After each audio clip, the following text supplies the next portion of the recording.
चलिए आज बात करते हैं आलू की खेती के बारे में। आलू की फसल को कब लगाना चाहिए?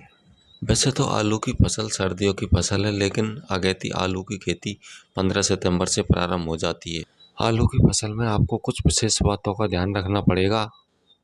बिना जानकारी के आपको अगर आप हमारे चैनल पर पहली बार आए हैं तो चैनल को सब्सक्राइब, बगल में बने बेल आइकॉन को ज़रूर दबाएं ताकि आने वाली वीडियो की नोटिफिकेशन सबसे पहले आप तक पहुंच पाए। अब बात करते हैं कि आलू की फसल के लिए मिट्टी कैसी होनी चाहिए। आलू की खेती सभी प्रकार की मिट्टियों में की जा सकती है, लेकिन बलुई दोमट या दोमट मिट्टी काफ़ी उपयुक्त मानी गई है। अब बात करते हैं कि टेम्परेचर कितना होना चाहिए। 25 से 30 डिग्री टेम्परेचर काफ़ी उपयुक्त माना। अब बात करते हैं कि खेत को तैयार कैसे करें। खेत की तैयारी में खेत में गोबर का खाद, डीएपी, पोटास, नाइट्रोजन युक्त तो यूरिया डालकर गहरी जुताई करवा देनी है। उसके बाद खेत को समतल करवा देना है। अब आपको बेडराइजर की सहायता से इस तरह की बेड बनवानी है। उसके बाद आलू का बीज लगाना है। आलू का बीज अपने एरिया के हिसाब से आप सेलेक्ट कर सकते हो।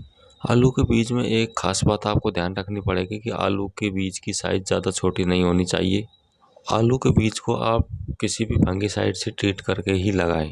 जैसे ही आलू के अंकुरण बाहर निकलेंगे तो आपको कुछ विशेष सावधानियां ध्यान रखनी। शुरुआती दौर में आपको तना गलन की समस्या देखने को मिल सकती है। उसके लिए आप कोई भी फंगिसाइड का स्प्रे जरूर करें। जैसे ही आपकी फसल 15-20 दिन की होती है तो आपको नाइट्रोजन युक्त खाद का प्रयोग करना चाहिए, जिससे पौधों का तीव्र विकास होगा। अगर आपकी फसल पर रस चूसक कीटों का प्रकोप देखने को मिलता है तो आपको स्प्रे करना चाहिए, जो बायर कंपनी का एडमायर आता है या कॉन्फिडोर आता है। दोनों में से किसी का भी आप स्प्रे कर सकते हो। इसके बाद आपको आपकी फसल की निगरानी रखनी चाहिए। अगर आपके आलू के पत्तों पर भूरे रंग के धब्बे दिखाई दें तो आपको इस बात को नज़रअंदाज नहीं करना चाहिए, क्योंकि आपकी फसल में अगैती झुलसा का प्रकोप देखने को मिल सकता है। इसके लिए आपको तुरंत स्प्रे करना चाहिए। जैसे बायर कंपनी का इन्फिनिटो आता है, वो 50 ml 15 लीटर टंकी में आपको डालकर स्प्रे करना चाहिए। अगर आपने समय पर स्प्रे नहीं किया तो आपकी पूरी फसल 5 से 10 दिन में बर्बाद हो सकती है। जैसे ही आपकी फसल 40 से 50 दिन की होती है तो आपको कोई भी माइक्रो न्यूट्रेंट युक्त खाद प्लस पोटास देना चाहिए। अगर आपके प्लॉट में सफ़ेद मक्खी और माहू हरा तेला का अटैक देखने को मिले तो आपको तुरंत स्प्रे करना चाहिए। इमिडाक्लोप्रिड का स्प्रे कर सकते हो, या लांसर गोल्ड आता है यूपीएल का, उसका स्प्रे आप कर सकते हो। इसी दौरान आपको पछेती झुलसा का अटैक भी देखने को मिल सकता है, जिसमें पौधे के पत्तों पर काले धब्बे दिखे तो स्प्रे करना चाहिए। जैसे बायर कंपनी का मेलोडी आता है, उसका स्प्रे करना चाहिए। इससे आप पछेती झुलसे को रोक पाएंगे और आपकी फसल बिल्कुल स्वस्थ रहेगी।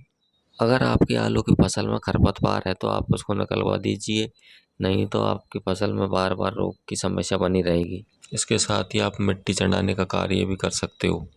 जैसे ही आपकी फसल 60 से 65 दिन की होती है तो आपको कोई भी कंपनी का प्लांट ग्रोथ रेगुलेटर का प्रयोग करना चाहिए, जिससे आपके फलों की साइज और चमक बढ़िया आएगी।